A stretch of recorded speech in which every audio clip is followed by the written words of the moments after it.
Acidente com ônibus de trabalhadores na BR-153. Mais de 20 pessoas ficaram feridas. Os vereadores aprovam o afastamento do prefeito de Itumbiara. Ele deve ficar fora durante a investigação de 2 denúncias. E o esquema de pagamento de propina na cobrança fraudulenta do Imposto Territorial Rural. 2 funcionários da Prefeitura de Nova Crixás foram presos.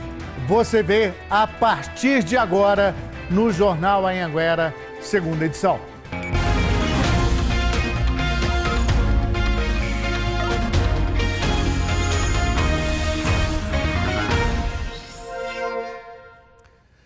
Muito boa noite para você. Agora 7h20, estamos ao vivo com as principais notícias da sua cidade, da sua região. E o Jornal Anhanguera começa falando de um acidente grave com um ônibus cheio de trabalhadores de uma usina de cana-de-açúcar. Foi na BR-153, o ônibus capotou na beira da pista. De Itumbiara ao vivo, o repórter Paulo César de Oliveira tem as informações. Paulo, muito boa noite para você. Teve feridos graves? Boa noite, Luciano. Boa noite a todos ligados aqui no Jornal Anhanguera, segunda edição.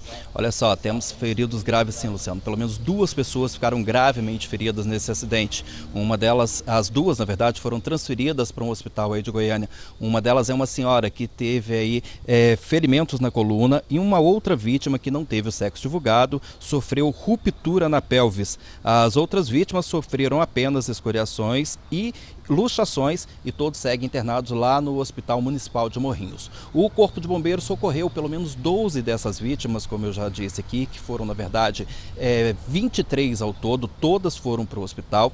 Essas vítimas foram levadas para o Hospital Municipal de Morrinhos, 4 delas foram transferidas para um hospital particular da cidade, as outras 19 foram atendidas lá no Hospital de Morrinhos mesmo. Esse acidente aconteceu no começo da tarde de hoje, aqui na BR-153, tá?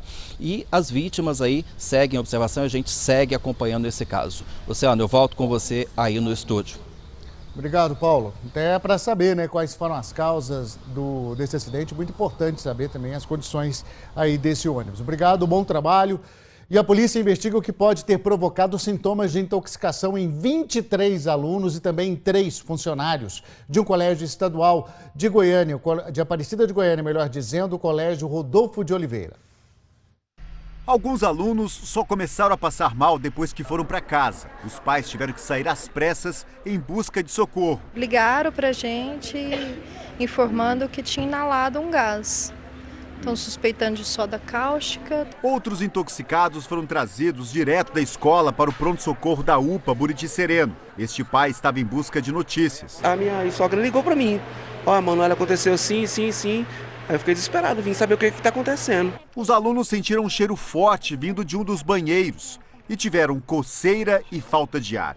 Este pai disse que a filha sofreu uma convulsão. Teve convulsão, né? Teve falta de ar, desmaiou 2 vezes. Aqui na unidade de pronto atendimento, os pacientes receberam medicamento, passaram por exames e ficaram em observação. Todos estão fora de perigo.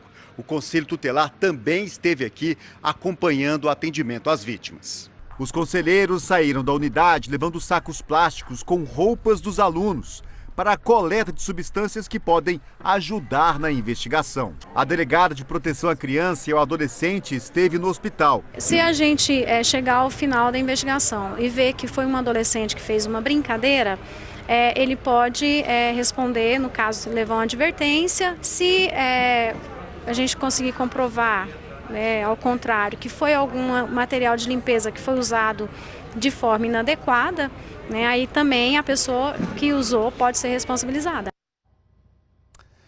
A polícia prendeu hoje 2 suspeitos de terem facilitado a fuga de um preso no centro de prisão provisória de Lusiânia. A gente mostrou aqui, a fuga foi no início do mês passado, então a gente continua acompanhando essa história. Agora com mais detalhes com Giliardi Freitas, direto de Lusiânia. Giliardi, boa noite.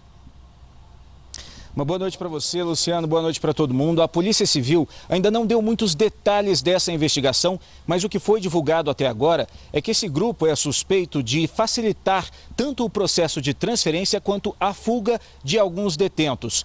Hoje foram presos Diego Vieira da Silva, de 32 anos, e Fabrício Luciano Alves, de 38 anos. Os dois são agentes prisionais aqui do Centro de Prisão Provisória de Lusiânia.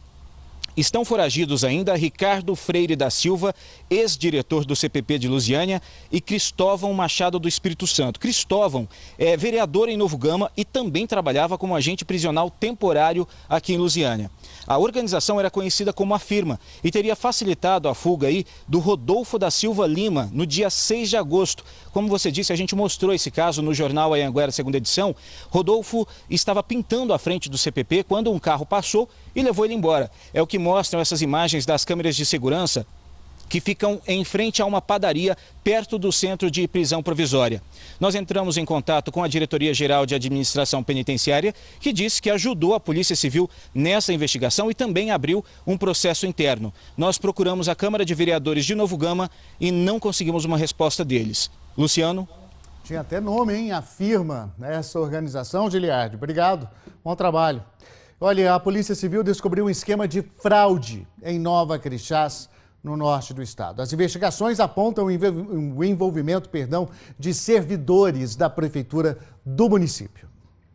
Na operação foram presos Sinomar Godoy e Euvaldo Aparecido, funcionários da Prefeitura de Nova Crixás. Segundo a polícia, eles agiam usando informações sigilosas dos contribuintes. A investigação apurou que os dois funcionários fraudavam os valores do Imposto Territorial Rural. Como eles tinham acesso ao sistema da Receita Federal, aumentavam o ITR em até 10 vezes. Depois, eles extorquiam os fazendeiros que tentavam entrar com um recurso para diminuir esse valor. Eles diziam que o recurso só seria aceito caso o produtor pagasse uma propina. Os funcionários, ao indeferir esses recursos todos, ao mesmo tempo eles tinham uma empresa particular, paralela, em que ela oferecia os serviços na parte de recurso administrativo para derrubar aquela decisão que a prefeitura, pela sua coletoria, dava naqueles casos envolvendo o ITR, né? Diante disso, eles exigiam dinheiro dos proprietários rurais, eles estavam sendo extorquidos pelos funcionários da coletoria do município de Nova Crixás.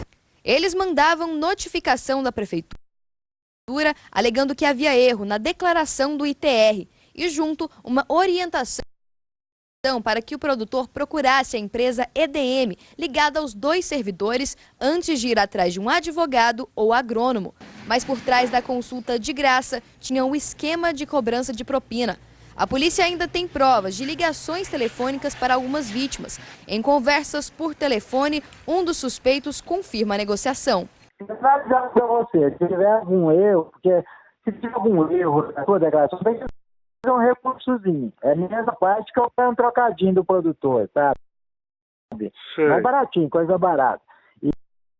E agora, laudo, eu pago o município para derrubar laudo. Nessa outra ligação, Sinomar Godoy também fala da cobrança para derrubar o recurso. Então eu tomei essa liberdade porque diminui meu trabalho lá e também eu posso até ganhar um dinheiro fora. Então eu mandei essa cara mais no sentido de ajudar. Obviamente que se tiver algum recurso administrativo que eu posso fazer, eu ganho alguma coisa. Mas 90% ou 95% dos contribuintes que receber a carta vai ser com o intuito de ajudar. Prefeitura de Nova Crixás ainda não falou sobre o caso e o advogado dos funcionários presos não atendeu nossas ligações.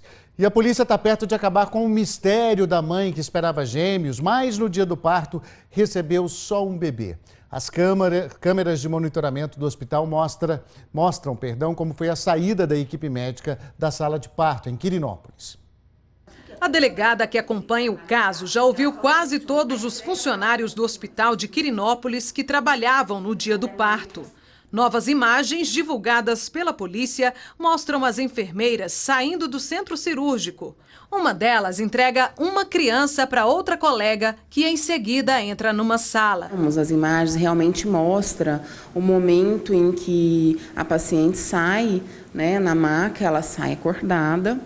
E também temos uma outra imagem do momento em que a enfermeira sai segurando o bebê, um bebê. Ainda essa semana a polícia vai encaminhar os exames de ultrassom que a Aline fez durante a gestação para uma perícia na capital.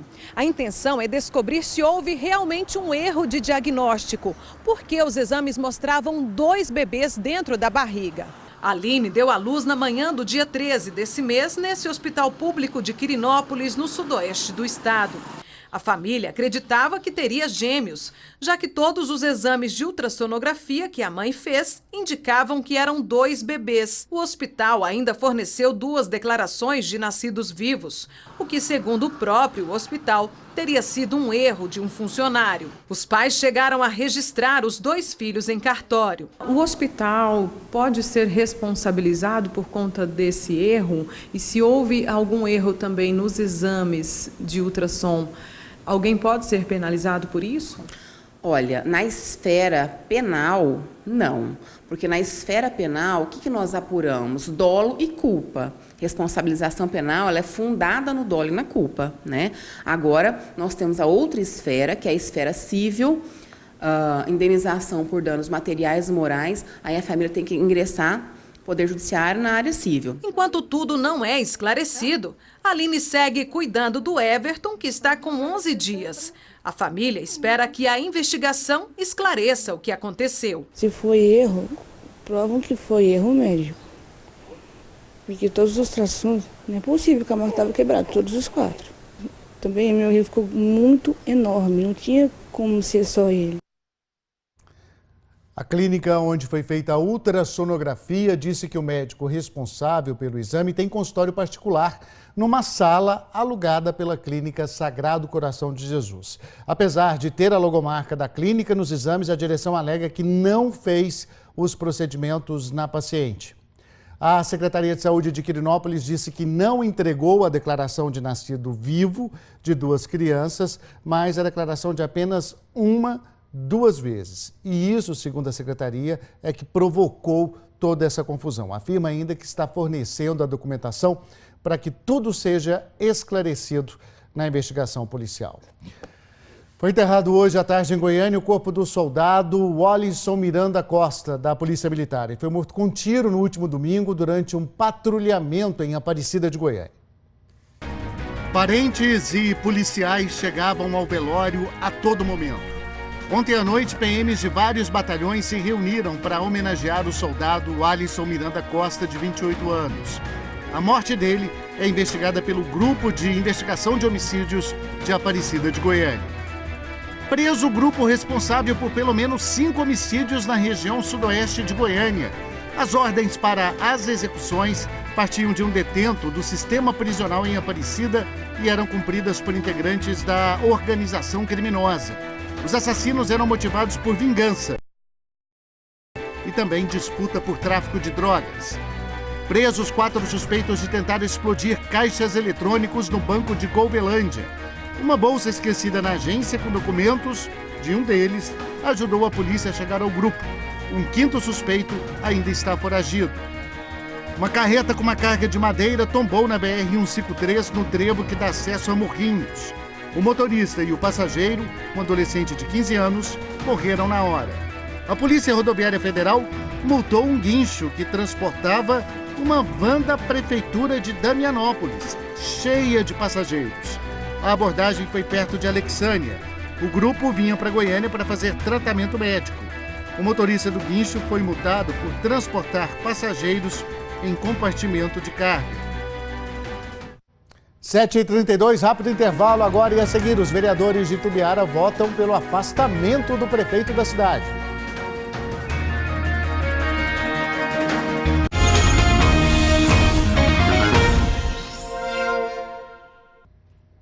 Sete e 36, estamos de volta. 3 veículos cheios de mercadorias contrabandeadas do Paraguai foram apreendidos em Chapadão do Céu. Então eu vou conversar com Marcos Gouveia. Boa noite, Marcos. Ele que está falando direto de Jataí. E esses motoristas, Marcos, já eram conhecidos aí da polícia. Boa noite. Oi, Luciano. Boa noite para você, boa noite para todo mundo. Olha só, eles já eram velhos conhecidos da polícia, sim, já tinham tido passagem pelos crimes de contrabando desse caminho, que foram os mesmos crimes que eles cometeram. Essa operação foi uma parceria da Receita Federal com o Comando de Operações de Divisas e esses 3 veículos estavam a caminho de Goiânia. Foram apreendidos mais de 800 cigarros eletrônicos, 2.200 carteiras de cigarros, além de pneus e outros produtos eletrônicos. E, segundo a polícia, essa mercadoria estava avaliada em mais de R$400 mil. Esses veículos tinham placa de Goiânia e foram encaminhados juntamente com as mercadorias para a sede da Receita Federal em Goiânia. Tudo isso, essas mercadorias sem documento e completamente irregulares. Eu volto com você, Luciano. Obrigado, Marcos. Bom trabalho. E os vereadores de Itumbiara aprovaram o afastamento do prefeito da cidade, ele que deve ficar fora aí da prefeitura por 90 dias, até que 2 denúncias sejam investigadas. As 2 denúncias chegaram na Câmara de Itumbiara na segunda-feira e foram aprovadas por 11 dos 12 vereadores em menos de 24 horas. O prefeito é investigado por não repassar quase R$500 mil ao Instituto de Previdência dos Servidores de Itumbiara e é acusado pelos vereadores de tentar vetar projetos de lei e impedir o trabalho da Câmara. Os vereadores querem acesso às informações para poder prestar conta à população de Itumbiara. O que chamou a atenção é que os vereadores que apoiam o prefeito, que são a maioria na Câmara, votaram pelo afastamento. Durante a sessão, eles disseram que pensavam que estavam votando apenas pela abertura da investigação. Mas, segundo o regimento interno, sempre que há investigação desse tipo, é preciso afastar o prefeito. O que está acontecendo aqui está baseado em leis e não ninguém aqui está inventando ou criando o fogo e a bomba. O prefeito José Antônio da Silva Neto, do PTB, deve ser afastado assim que receber a notificação da Câmara. Depois vai ter um prazo para fazer a defesa. Totalmente tranquilo, né? Tanto do que diz respeito ao nosso fundo de previdência próprio, quanto do rito processual e legal, já totalmente respaldado para responder à Câmara e a toda a população. Não tem absolutamente nenhuma insegurança no que diz respeito à legalidade dos procedimentos da Prefeitura de Itumbiara. Quando o prefeito for notificado, ele deve deixar o cargo, que será assumido pelo vice-prefeito Gugu Nader.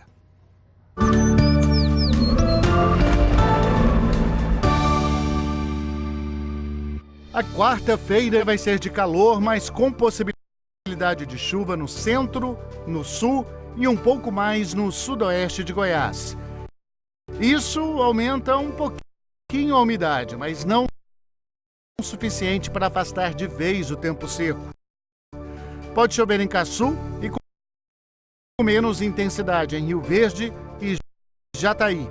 Em Lusiânia, máxima de 32 graus e Catalão, 33. E a nossa imagem do dia é de agradecimento. O morador de Bom Jesus de Goiás mandou esse vídeo aí, que segundo ele foi uma bênção. Aquela chuvinha que caiu no fim da tarde aí na cidade, no sul de Goiás. Ele agradeceu muito, uma bênção como ele classificou. E a gente viu aí na previsão, a partir então de amanhã, tem uma expectativa de uma chuvinha aí, pelo menos no extremo sudoeste de Goiânia. A gente espera esse alívio e te espera também amanhã no Jornal Anhanguera, segunda edição, hoje terminando com imagens de Anápolis.